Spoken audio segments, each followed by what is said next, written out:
Good morning, everyone, and a really warm welcome to our webinar, Let's Talk About Race, Shaping Inclusive Cultures in the Workplace.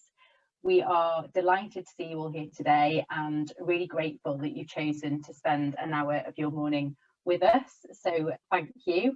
My name is Donna Smith and I'm here wearing two hats today. So my first hat is my day job. I work as a strategic business partner for Grant Thornton in the Northwest in their people and culture team. As part of that role, I am an inclusion ally. I am a mental health first aider and I'm also a leadership coach and facilitator. The second hat that I'm wearing today is that of co-chair of the Race, Ethnicity, Religion and Belief group that Pete mentioned. Pete and I co-chair that group as part of Pro Manchester's Equality, Diversity and Inclusion Committee. I also wanted to extend a really warm welcome to our two really inspiring guest speakers that we have with us this morning. So firstly, we have Charles Kwaku Odu from the Caribbean and African Health Network. Charles is the Chief Officer there and he has a wealth of strategy, governance and policy experience from a number of roles in the voluntary and public sectors at both local and national levels. And Charles is also a Christian Minister of Religion and co-chair of the Faith Network for Manchester. Secondly, we are joined by Sharon Emesu, who is the Director of SA Consulting and former Chair of Manchester IOD. Sharon was a criminal barrister for 16 years with successful practice across the Northwest, and she now runs a consultancy that supports organisations with leadership development and diversity and inclusion. So before I hand over to Charles and Sharon this morning, I just wanted to highlight some of the reasons for running our session today and what we're hoping to achieve. So from a Pro Manchester perspective, we know that equality and diversity is absolutely vital to any successful business, and Pro Manchester as an organisation we know is really committed to championing equality, diversity and inclusion across its member network and beyond.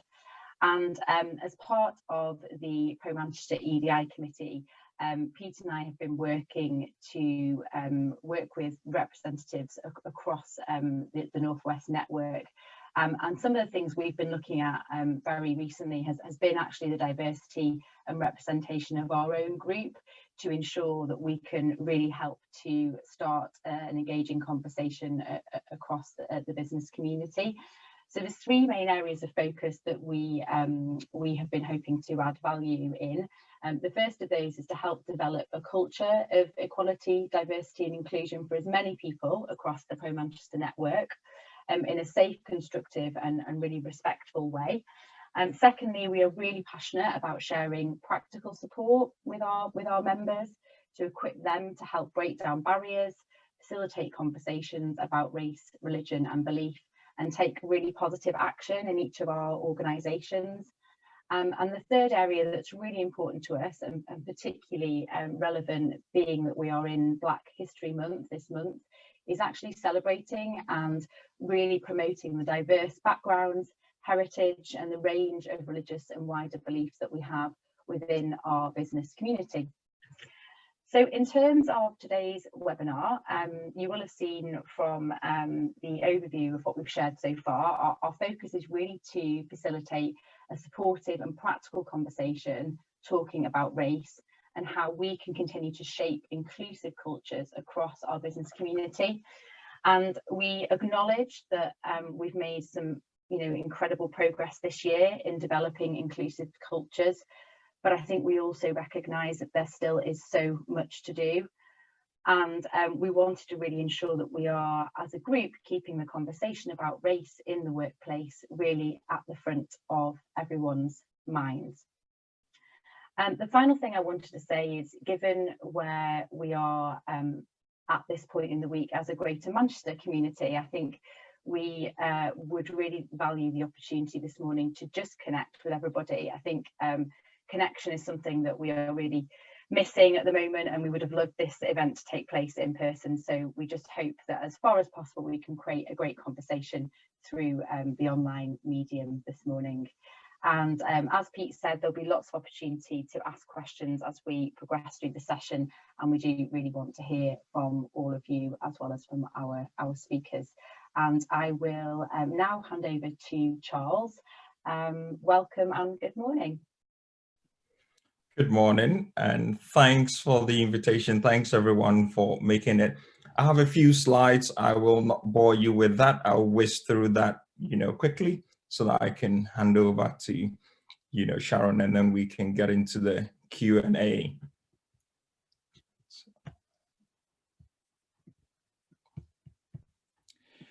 So yes, Donna and Pete, thanks for the invitation. You've been told a bit about myself, but I also wanted to flag up the fact that I have a real interest in social action, social justice, and, issues around FGM, domestic violence, and all those stuff. And I do that local and national level. And also what I was saying to Pete and Donna earlier on, as I come to, the slide a bit about Khan, really delighted to have, Sharon at our launch event. So she's been a real supporter of the organization, and to share a platform with her during Black History Month is a real honor. So thanks for all your support, Sharon. So, I'll touch a bit about the organization and, get into some of the workplace stuff. And as you may be aware, the NHS, our wonderful NHS is the most diverse employer. And I thought I'll pick on a few issues within that and some of the stuff they're doing, but how slow that progress has been, so that we can all leave here, with a real motivation, not just to come up with programs that are tick box exercises, but stuff that brings about real change. And there are a couple of known faces on there. So Carl Austin, former Lord Mayor, thanks for all your support as well. And also, as an organization that relies on grant funding, great to see Kaylin from the National Lottery. And, thank you. So the vision of our organization is to end health inequalities for the Caribbean and African people within a generation. And when we set up, we were very clear we didn't want to duplicate what other Black-led organizations were doing. So we pitched ourselves to lead some of those strategic engagement, be able to lobby and influence and make sure that, if you're not aware, Greater Manchester has a devolved health and social care budget, and we wanted to make sure that the Black community gets a decent slice, of that cake. So what we've known before, Black Lives Matter, it's a really interesting year. And I think, Black History Month celebrations this year, should have a lot more meaning than before. And I keep saying I was delighted seeing various government Twitter handles on the 1st of October talking about Black history and some unknown Black figures who have made some real contributions, who decades ago nobody talked about. So what we've known before Black Lives Matter, are the health inequalities that is disproportionate when it comes to, the Black community, challenges around employment. And it's great to see lots of employers on here, but poverty also tends to be associated with, our marginalized community. In education, there are some real issues, whether it's around exclusion rates, for our children, Black children in school, or, how they classed as being aggressive because of the way they talk. But yesterday also I was speaking at Salford University, second of 2 talks that I had given, for their Black History Month, really challenging them to go above and beyond just expecting Black students to work hard and what that working hard means. So housing tends to be a big issue. And I'm sure many of you who follow, what has been happening with COVID-19 and the disproportionate impact on BAME communities, the overcrowding and all the issues. But also a big area, criminal justice, where we tend to be overrepresented, that led to all kind of the Black Lives Matter stuff. And, I'll move on from this, but there have been lots of conversations about whether, Black people are more disposed to COVID and other health inequality issues. But what we keep saying is beyond our skin color, there isn't much difference, but, a big factor is the chronic everyday stresses that Black people tend to encounter and battle, as they go about their day-to-day activities. So issue of race, many of you will know about Rosa Parks, who says she says she believes there's just, one race and the human race. And I feel that's really powerful as we have conversations up and down the country about race. So race and racism, I won't bore you with that, but it's just to say that race itself is a social construction, but there's no biological basis for that. And it sort of refers to a social system. And sadly, that is reinforced the racial group inequality that we experience. And what racialization has done, it's sadly made one community a lot more, valued over another. So that's a quote from, Professor Kevin Fenton, who has been leading some of the, impact into BAME stuff in relation to COVID. Right, so I just thought I'll speak briefly about the NHS. So yes, the NHS most diverse employer, the biggest, I think, in Europe, but within the NHS that has over probably 180, nationalities within that. The NHS itself is struggling when it comes to, its workforce. So back in July 2014, they announced, a new program, a new standard that was going to help people from BME backgrounds, to be able to, feel a lot more welcome in the workplace and also be able to progress and address some of the issues that, the workforce had been raising. And what is important about the RES, for short, is that it had to be part of the contracts that, NHS commissioners, present, and they had to report on it. So it was a mandatory thing.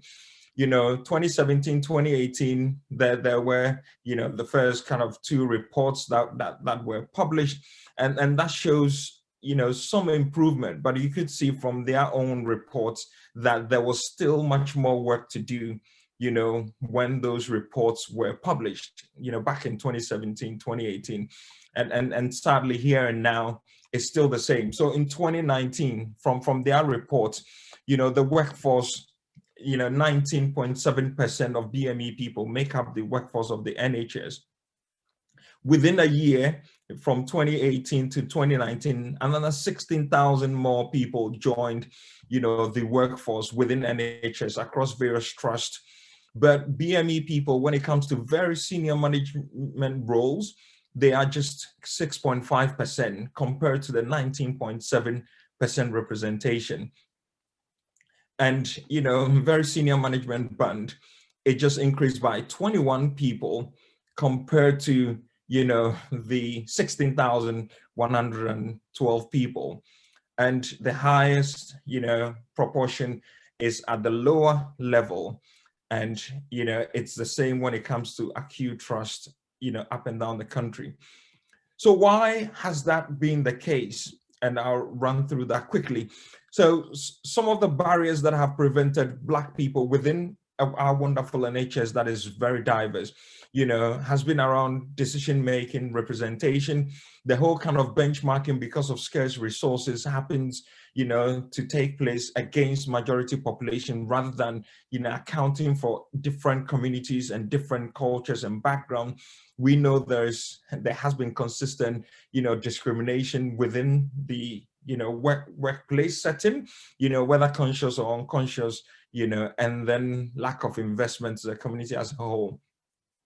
So quickly, what some of us are saying that, yes, it's great we have the workforce race equality standard, but in order to dismantle some of the barriers, we need to look at recruitment processes, accountability for, becoming a truly inclusive and diverse employer has to sit with senior leadership, and they must be aware that it's not just a statement they sign up to, but know that middle management could block implementation, so they plan accordingly for that.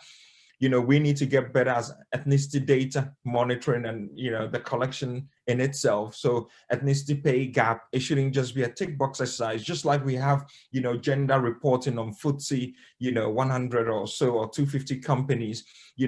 We need to move a step further when it comes to ethnicity, data collection. And then kind of, we need to be asking ourselves, where our corporate social responsibility budgets go. So final slides, colonialism, you know, according to Fanon, it will only loosen its hold when the knife is at its throat. And that is what we keep pushing for, which then means that the fight continues. Yes, we've had the solidarity protests earlier this year. We've had lots of Black Lives Matter statement. But what we know as a Black community is that freedom wouldn't come voluntarily. We need to demand it. And that is the phase which we are at. So as an organization, what we're personally doing, and it's great to see Kaylin on the call from the National Lottery, we are challenging our funders, we are challenging our partners, you know, to do things differently. And some of them have started conducting a rapid review of, you know, the workplace. But I thought I'll end on this note that as an organization as well, you know, for your, you know, employees that you have, what we know, whether within the NHS that is very diverse or other workplace settings, most of your Black employees wouldn't access your employee assisted program or the, you know, some of the services you have, because once again, it's mainstream. So one of the services we've set up during, you know, COVID has been an emotional well-being, a counseling service that is Black led, that understands the culture and some of the religious nuances within the community. I'll hand over here and hand over to Donna. Thank you, Charles. I think it's to me, and thank you so much for just giving us a gallop. But we could have listened for much longer, but thank you so much for an overview of those issues. And we'll come back to some of the points you've raised in our discussion. Sharon, thank you for joining us this morning. And it's a pleasure to hand over to you as well, as you just share some of your experience and some of the key issues that you're thinking through that the workplace and businesses need to listen to and respond to. Yeah, thank you so much for the invitation, Pete and Donna and Charles. I'm so glad that I followed you, because you have covered really the core information as far as data is concerned and the journey so far, specifically in relation to the NHS. But I think it's a broad picture in any event. I'd also like to say a huge thank you to everyone who's on this call today. And the reason why I say that is because the assumption that I'm able to hold is that the people who are in this virtual room are those who are well intended toward this agenda. And so it's encouraging for me, because then I know that I'm almost preaching to the choir, as it were, and what we don't have to have a baseline of persuading you of the argument. It's much more, how do we move the dial forward? And so that's where I'm pitching this morning. I'm working on the basis that I'm speaking to leaders in this room who see that there is an issue that we need to address and really want to do something in a purposeful, meaningful way. And I want to encourage us with this, really, as my opening gambit, that especially as I'm speaking to pro-Manchester, that it's very much in our DNA to be moving the dial and to speak up and stand up against racial inequity and inequality. It's in our DNA to speak truth collectively to power. It's in our DNA to do that. And I point to the People's History Museum as a starting point that gives us an insight into what we do here in Manchester. That we are the birthplace of the trade union movement. We are the birthplace of the suffragette movement. But also, what's quite striking and only came to my own attention very recently is Lincoln Square. So Lincoln Square in Manchester, there was a statue of Abraham Lincoln. And I recently became aware of this statue. I don't know, just by virtual raising of the hands, does anyone know why the statue of Abraham Lincoln sits in Lincoln Square in central Manchester? Marvelous. Erin does. There are quite, Kevin, you do. Anyone else? Well, for those who are behind the screen, as it were, let me share with you. So I only recently became aware of the fact that during the 1860s, during the Civil War in America, at that time, the Manchester mills, Lancashire mills were recognized as being the mills that clothed the world, because it was from those mills that all of the cotton would go and flow out overseas. But the raw cotton came from the southern states into the Lancashire mills. There came a point in which the mill workers became aware of the real source of that raw cotton, and that in fact it was the enslaved people in the Americas who were picking that cotton. And they decided that actually we reject this. We reject that there are people abroad who are our brothers and sisters who are facing this level of abuse and inequality. We reject it, and we reject the cotton that is coming from this place in the world.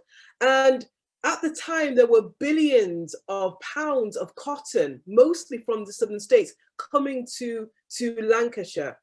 And the cost to those mill workers of rejecting that cotton was significant, because there was a direct nexus between the work that they did in the mills and the food that they put on their table. But notwithstanding that, notwithstanding the risk, they chose to take a stand, even at personal cost. When I heard that story, I was so inspired, because I'm a Mancunian by birth. I'm a proud Mancunian, born and bred. And I hear this story of people in the 1860s standing up for people who they would never probably meet, people whose countries they'd never probably step into. But yet still they had this connection with humanity to say, this is wrong and I must stand up. Why is that relevant? Well, I believe that that is in our DNA today. That the leaders who are in this virtual room, the inequities that you see, that you've heard spoken of by Charles, that it calls upon us now in this hour to rise to the challenge and to the occasion, and to say, actually, not on my watch. When I see the inequalities, not on my watch. As I have my circles of influence, I will do my part to ensure that this does not continue. And so from a business leadership perspective, I really believe that there is real power in the business community to drive change. We know that there is certainly a need to do so. The McKinsey reports, the likes of PwC and so on, they point to the reason why this is profitable for us to do so. So we know that the higher quartile of organizations that are represented as far as gender is concerned have better representation as far as gender is concerned, 21% more profitability. Ethnicity, 33% more profitability. So the business case, we know, is made out. And yet there is, of course, this gap. What is the chasm between what we conceptually know and what we're experiencing? Why is it that the progress is so slow? And I feel that this is where the real question sits for us as leaders. Why is it that we're not moving the dial more quickly, notwithstanding the Parker Review, especially when we're focusing in Black History Month on ethnicity? Why are we not moving the dial forward more quickly? We've got the Hampton-Alexander Review. Why are we not moving the dial forward as far as gender is concerned? Yes, there is progress, and we recognize that, but why is it at a pace which is so slowed? Why do we not have the level of ambition that we might have? And I really point to key things around this. One is leadership. And as Charles has said, we will not move the dial on this unless leaders take ownership of this agenda. And we cannot move the dial forward unless there is transparency and accountability. So it's those organizations that are willing to hold the mirror up, first of all, to ourselves individually. And I mean, so often what happens with this is the othering of the issue. And so we'll set up the people's team, and the people's team will sort that out. And you know, they can tap into us if they want to, but actually we'll leave it to the people's team, we'll leave it to the HRDs, etc. As opposed to everyone owning the agenda, everyone owning the metric, everyone owning the data. And when everyone does that, in the same way that you do all of those other measurables that are vital to the survival of your business, when you tie your strategic objectives, whether it be growth in your market, whether it be growth in your talent, whether it be growth in innovation, whether it be growth in your customer base, whatever those growing trends might be, tying diversity and inclusion to that performance, those achievements, is where we'll start moving. We'll start to see the dial being moved, and having the accountability. So those who are responsible for those performance metrics, really holding them accountable. And how do we do that? Through consequences, in the same way that we do with any other metric. And that's where we'll really start to see change. It's leadership, it's transparency, it's accountability, and it's consequence. And I know that we are able to move the dial on this because history tells me that we've done it before. We've stood up where we needed to stand up. We've used our voice. It's in our DNA to do so, and the hour calls for us to do so again.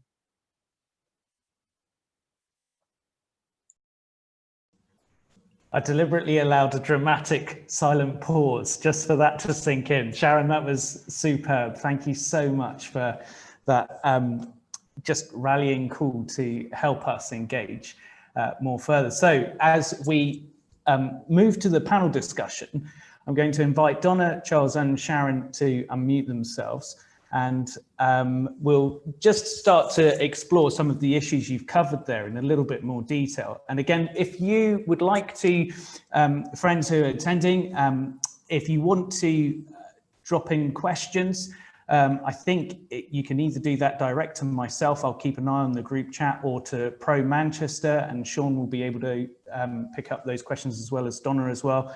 And we will try and feed those in, but we will try and make time as well to include some of those towards the end of the discussion.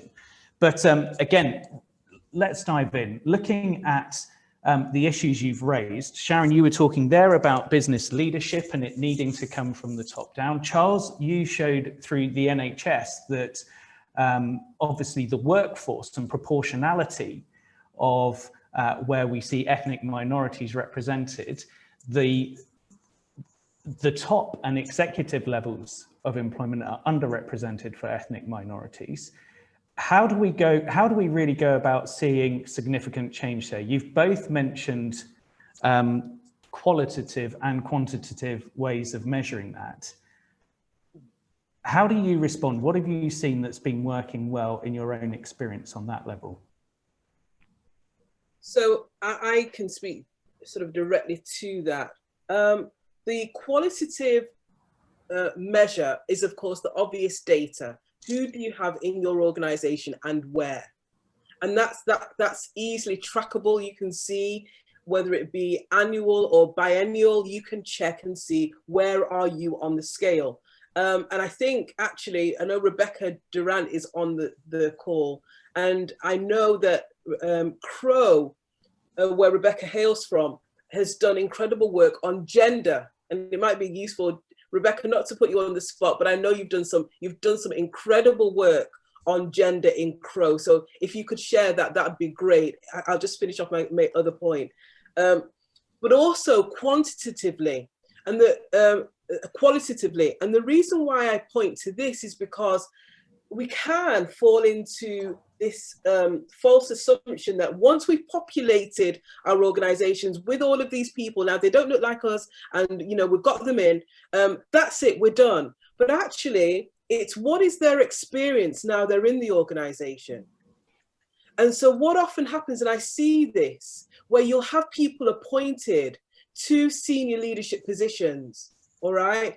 But actually, they don't feel as though they belong. They don't have a voice. Mm-hmm. So they have a physical presence, but no actual influence. That's not what we're talking about here. And so we need to then measure what is the employee experience.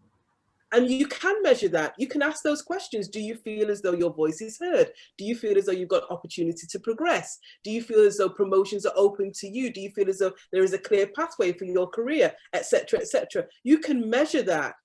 And that's how you start to really see change on this. But Rebecca, can I just draw you in? Would that be all right? Oh, Rebecca, yeah, brilliant.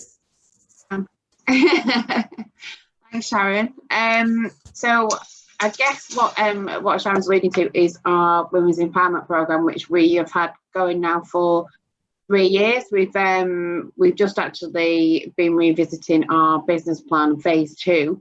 And a lot of what you've said today really resonates with that. I have to say, I was virtually applauding after that speech. I mean, I got a bit of goosebumps going on here. If we can actually get that message across to business leaders, both in my organisation as well. You know, we're not perfect. We are doing a lot around the BAME side of it and LGBTQ plus as well at the moment. But that impetus to get the leaders involved to understand that actually this does make a huge difference to your business in terms of profitability, but in the main, how your people feel within that organisation, so that they're safe, they're supported, that belonging I think is really important, so that they can actually see a pathway.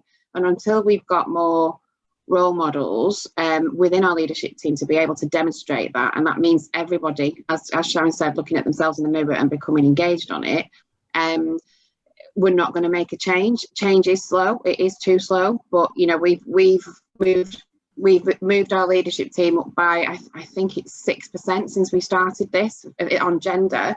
But we've still got a long way to go on BAME. But that engagement from the top is actually crucial to get this moving. Thank you, Rebecca. That's really helpful to hear. No worries. And great to have your input as well. So Charles, can I just draw you into that question as well? When you see the metrics and how that's changed, particularly you mentioned the emotional well-being offering that you have provided through Khan, and how that has helped create a space and give a voice to people.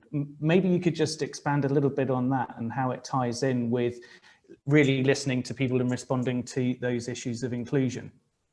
Yeah, so just to add to what Sharon said earlier on, I think beyond the metrics, there's a real issue that seems to be emerging and it needs tackling, and that's around attitudes and behaviors. And so for leaders, it's about how you make sure that you're creating those enabling environments. So Sharon hit the nail on the head. You could have people who are BAME sitting around the table, but if they don't have the influence, if you stifle them, then they will not be able to make the necessary contribution to whatever portfolio you've assigned them to, which then leads to them feeling isolated in their roles and then effectively moving on from the organization. And we've seen that time and time again. There are very senior people that I support on a personal basis, and they share stuff which attest to that. So yeah, beyond the metric, what are the attitudes? So why is once again for the NHS, Black people or BAME people more likely to be disciplined or go through disciplinary compared to non-white people for various other issues.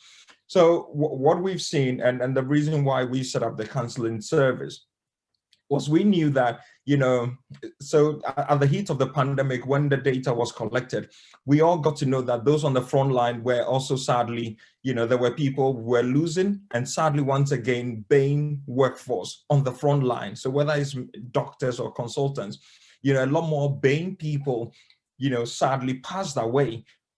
So therefore, it generated, various conversations. Is there discrimination when it comes to PPE? And how have they, the workforce been enabled, to have those conversations with their line managers, whether they've been reassigned to, COVID wards when that wasn't where they worked with, where they worked on. So then what that led to was a national call for a BAME staff risk assessment. But we set up a helpline at the start of the pandemic. And even when the BAME staff risk assessment was designed, we had people ringing us, so Black doctors and nurses asking whether they should complete that and whether that will be used against them rather than, support them in their role. And what, hasn't helped has been the big issue we also have is the lack of trust for the mainstream. And it's because of how people have been treated and how their parents have been treated. And the Center for Aging at University of Manchester, one of their Ambition for Aging projects research they did with older BAME people, they were talking about the racism they suffered, decades ago. And what's striking is at the start of the NHS, there was a whole ship full of people, the Windrush Empire, that brought people from the Caribbean to help the NHS 70 plus years ago. And as we speak now, over 240 chief execs within the NHS, just 6 or 7 of them are BAME. So there's a real issue we have, and that's why I'm supporting what, Sharon has said and what Rebecca has added, that it's not just about having a program that you leave people to, enforce or to drive, but making sure that you're true to the core, you're true to the letter, and, adding that to the performance matrix. Thank you, Charles. And we've had 2 questions, one from Fahana, which we'll come back to, because Barry's comment, I think, is really helpful here as well. Both are great questions or comments, observations. Barry says the issue, we've got all the data, but the issue is there are no consequences when the measures aren't met. Charles, you just, as you were finishing there, talking about 6 or 7 CEOs and in senior leadership roles in the NHS, likewise, we'll see probably something very similar when it comes to senior exec teams in the big corporate firms. But what do we do about this accountability? Sharon, you raised that. How do we create penalties? Is there an exposure and shame culture, picking up on the transparency issue? Do we need to dive further into that? Yeah. So in the same way in which we would measure performance in any other area, we should apply that here. So if there is someone who is underperforming in their role, then what we'll do is we'll put them on some sort of track that will measure their progress. We will ensure that there is support to enable them to get to where we want them to be. We'll agree what the objectives are, the targets are, and so on. And if repeatedly that's not achieved, then we'll take action. We'll either move them to another role that's more suited to them, or we'll just say, actually, in this organization, this is what is a priority for us. And we need to get people on the bus, as it were, who are in accordance, who are working and living in accordance with what our values are. And there's a really interesting statement which says that the baseline of what we tolerate in our organization becomes our culture. And so if it's the case that we tolerate racial inequity, if we tolerate years upon years of there being no progress, well, that'll just become acceptable. But if we start bringing the spotlight and focusing on and really bringing consequences in the same way that we would with any other metric, if in the marketing team, they're failing to reach a certain audience by a certain time, then we'll take action. We'll say the director of marketing just isn't up to scratch, right? And so the sales team, if we're not hitting our targets for sales, then we're not viable and we're not sustainable. And therefore we need to get someone heading up sales who's able to reach those targets. Well, linking the achievements of the organization, the strategic objectives to diversity and inclusion is where we'll start moving the dial. But also alongside that, and we're seeing this, I think, Pete, the transparency is really key, like public transparency is really key. And where people are seeing that there is a lack of diversity, they're starting to vote with their feet. People have a greater sense of agency about where they will apply for a job. So they're expecting to see diversity in an organization represented in a visible way in the organization that they might apply to. Or you've got buyers, customers who are saying, actually, I won't buy from you if I don't think that you are serving me through representation. So this is really important by way of moving the dial forward, because it's where we've got real consequences, measurable consequences, that we'll start to see a shift and a change. And certainly what we know is the new generations, the younger generations, they have a greater connectedness to these issues. And there's some really interesting research that's come out, which is points to the fact, I forget the precise percentages, but it is now the number of young people who are on the job market, who are looking to see which organizations have representation and making decisions on that basis. And we will soon be facing an intensified war for talent, really good talent. If you do not have greater representation, then you will not be the employer of choice. Yeah, and so the financial penalty will come in both that way, but we also need to be looking at financial penalties for implementation, as the NHS have also faced, a point that Barry's made in the comments. We're getting... Can I just make one more point? Sharon. My apologies. There was a recent BBC report which points to Legal in General, because I think there's also at the top end in terms of investors as well. So Legal in General do a lot of investment, and they have made a decision that unless there is board representation by a certain time, they will not be investing in those organizations. So key stakeholders as well, introducing those sorts of measures is where we'll start to see the real change coming about. Brilliant. Thank you, Sharon. Thank you. We have got a raft of questions coming in. So I'm just going to go back firstly to Farhana's question, and we'll go through these. Donna as well. It'd be lovely to bring you in on this. So Farhana's shared this question. We know that COVID-19 has disproportionately affected BAME communities. With regards to the workplace, do you feel there are further inequalities to be aware of within the context of working from home? And how can workplaces ensure employees from ethnic minorities are being adequately supported? Donna, do you want to speak into that? Yeah, certainly, Pete. I suppose from a Grant Thornton perspective, to link to that question, we've had a really interesting experience this year because overall, we have always had a really clear diversity and inclusion strategy. It's always been very, very nicely articulated. It's always been something that's had clear measures attached to it. But earlier this year, through people's experiences of working remotely, and therefore some of the barriers of being able to share information being removed, actually, because more people were able to hear some of the things. We started to hear very loud and clearly after the Black Lives Matter movement that really, we heard more about earlier in the year, that things just weren't happening quickly enough, but also that we weren't really recognising some of the subtle things that were happening within our organisation that just simply were holding people back or were just really causing challenges. So back to your point, Sharon, that you've raised in terms of leadership teams, very quickly we were able to start a conversation where we really encouraged people to tell us very, very honestly and frankly where our big strategic goals weren't necessarily being felt internally, and that could be anything as subtly as what our leadership team composition looked like at this point in time, or it could be actually how and what we celebrate, and when we celebrate those things, and actually what we put a focus on as a team. So I think to the question around inequalities, I think there is always a challenge with remote working in terms of making sure that you get everyone's voices heard. But actually what we've found is that more quickly we've been able to get our ethnicity network together, talking directly to the senior leadership team about some of our current challenges more easily and more readily than perhaps we were when we were actually all based in the office.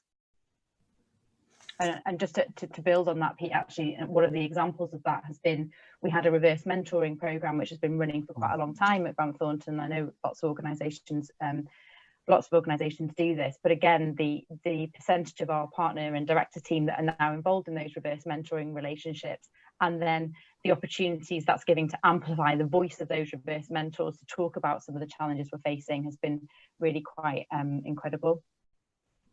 Thank you, Donna. Charles, Sharon, anything you wanted to add into that? Well, I mean, what we will say is that, yes, you could have a staff risk assessment, but when your employees from BAME backgrounds are concerned because they have underlying health conditions, you don't just say to them, because government is asking people to now return to work, so therefore you want them to come in. And we had some of those cases, whether it was housing association or local authority, and we had to, support people to write letters, to their line managers. So, all we're saying is one size doesn't fit all, understand the personal circumstances and, be genuine about, supporting your workforce. Thank you, Charles. Sharon, I've got a question that's coming from Tauhao here, which is really helpful to raise. What are the panel's views, and I'll ask you first, Sharon, around the use of the term BAME or BME? And I know Donna we've been thinking about this from a pro-Manchester perspective as well, but Sharon, can you respond to that? Yeah. So one of the challenges with, I feel, with that term is that it's diminutive and reductionary, because what it does is it collectively lumps together all non-whites, and it's shorthand, and it doesn't allow for any recognition of the diversity of that group of people. I mean, in BAME, you have people who are of Chinese heritage, of African heritage, of Indian heritage, and all of those experiences will be incredibly different. But what BAME does is that it simply reduces that category of people who are non-white into a bundle. And the danger then, of course, is that they're all treated the same. And to Charles' point, we then have a one-size-fits-all approach, as opposed to having a much more nuanced approach in the way in which we identify issues affecting the various communities and supporting them accordingly. So it's a dangerous, I understand why it's used, but it is a shorthand which is often unhelpful because of how it fails to nuance support and recognition for the various demographics. Donna, anything you wanted to add in terms of the thinking you've done at GT as well? Yeah, I think I would just echo what Sharon shared there in terms of the feedback that we had was certainly that we were trying to blend together a number of complex issues under one heading. I think one of the things we did have to recognise though when we talked to our ethnic minority colleagues around this is that it was a term that was being used in many cases for statistical purposes, because we didn't have the level of data that we would have liked to have had in order to do some of the analysis that we've been doing. So we've been doing a lot of analysis as an organisation in relation to how do we award performance ratings for each of our different strands of diversity, what does that look like, and what question does that raise for us, and holding the mirror up. And actually in some cases we've had to use certain common areas of terminology to make sure there was clarity in terms of comparing like with like, if you like. But I think in terms of general conversation and how we start to talk about the challenges that are affecting the various different experiences that people have had in our business, the overarching feeling from our colleagues was that actually it was an unhelpful term as well, and we've moved away from that. And one of the things that's been really interesting is having to talk to leaders about that, Sharon. So I've had a couple of recent conversations, and they were actually really shocked that actually they and suddenly a bit horrified that they've just been using that term quite widely, and just trying to help them navigate other terms and other ways that they can have that conversation eloquently without necessarily having to refer to that term as often has been really interesting for me. Thank you. We're getting more questions, and I'm aware that time is marching on, so I'm going to just combine the next two together, one from Taha and one from Paul, with regards to how to engage colleagues, and especially white male colleagues. So there's one question around what are the best ways to engage colleagues who might not share this agenda or find it hard to engage with, and how do leaders build trust within organizations to enable empathy, which encourages role models to have a voice, and that is a culture change shift. Charles, do you want to speak into that? Yeah, thanks. I think it has to start from, willingness, to have those open, honest conversations and asking people what really matters to you, trying to understand. So is it people's faith? Is it their culture? Is it, those who have come to work for yourselves as employers, what's their journey? What's their aspiration? I mean, lived experience is always unique because you can't step into someone's shoes unless you've been taken along on the journey. So, do you really understand what it means to have, to look after two homes, one in the UK and one overseas, where there are probably 5 or 10 people relying on you? Do do you really understand what it means to, be discriminated against on the bus? And for those employees you have who do not have indefinite leave to remain, and the immigration angle always changes the dynamics, because what we know with people, during COVID is some of them have had to go to work because they don't have recourse to public funds. So therefore, if they don't go to work, they're not going to be able to look after themselves and look at all the politics even we have now. And even with what our mayor is advocating for, there will be still people who fall through the net. And that is why it's for employers to understand, yes, it's not just ticking the Home Office box to say that, yes, someone has a right to work in the UK, and that's why we've taken them on. But how does it feel like, trying to understand that? It will help. I'll leave Sharon to, come in with the rest. Okay. So I believe that there is a two-pronged approach. I completely endorse everything that you've said, Charles, and that's really about empathy and connecting people to empathy and being able to step into someone else's shoes. And so that's why I believe there's a two-pronged approach to this. One is the compelling business case, all right?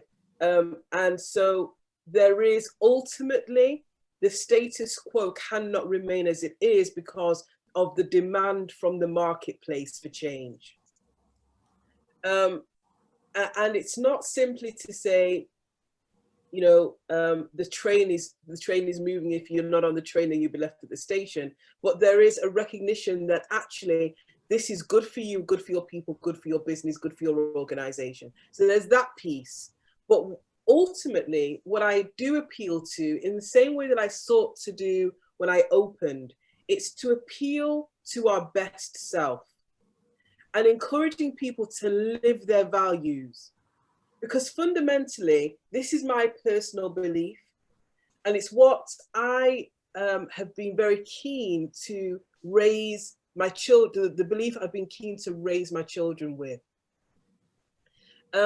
That I believe that most people have good intent. Most people have strong values. Most people have a sense of integrity. Most people have within them this sense of what is right. Most people do.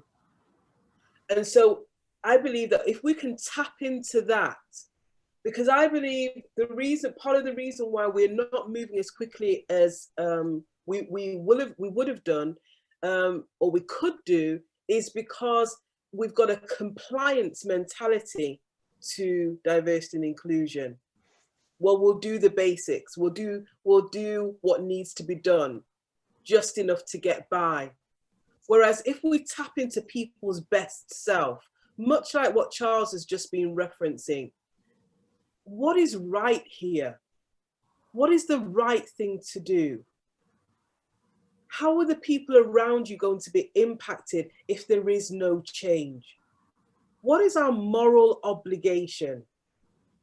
And also I believe, certainly in any of the work that I do, I will open up and say, this is not about bringing an accusatory tone. I don't believe that pointing the finger and blame is helpful. So for example, one of the things that I dislike is the statement or the descriptor, pale, male and stale. I dislike it. I think it's unhelpful to make enemies of the people that we need to be engaged in this conversation. And so using language which is engaging, which is collaborative, which is supportive and participative, that is how I believe that we engage our white male counterparts and white female counterparts, and how we begin to move the dial forward through safe, courageous, trusting conversations and a belief in the fundamental good in every human being. Thank you, Sharon. I'm scribbling tons of notes. I've got post-it notes coming out of my ears with your comments and Charles's and the different inputs we've had. I'm aware we've just hit 11 o'clock and we've got some great questions around mental health and emotional well-being in the workplace, which I think we need to come back to at another time and look at in more depth. I just want to offer again my gratitude and thanks to Charles and Sharon for taking part, to Donna as well, who's done so much work both behind the scenes but also being part of our panel, and to you all as well for joining in this conversation, which I hope that it begins and must continue. I just wanted to end on something I was reading. Forgive me, it's in the context of the UK church scene. It's written by a pastor called Ben Lindsay, who's a black pastor in a white majority church. And it's around how we deal with race, particularly in that context. But Ben writes this: one pastor famously said that we are to walk across the room to engage with those who are on the edge of church life. I'd like to take this idea further and say that we should not just walk across the room, but also actively encourage black brothers and sisters to participate in redesigning, decorating, rearranging, and shaping the room. Only then will the UK church, but you can apply that wider, gain a better understanding of the black experience and start working towards true ethnic unity. I think there's something in there to continue applying personally, and I hope that this morning has given you just one or two ways you can go back into your workplaces, into your communities, to be those advocates, to show that love, grace, and to speak for truth in the places you are. And we would love to hear from you, both Don and myself and Sean, if you have further suggestions, ideas for the EDI group, and particularly our race, ethnicity, religion and belief part of issues that you would like us to deal with and bring to this sort of forum. So thank you very much for joining us today, and it's been a pleasure to have this conversation. All the best.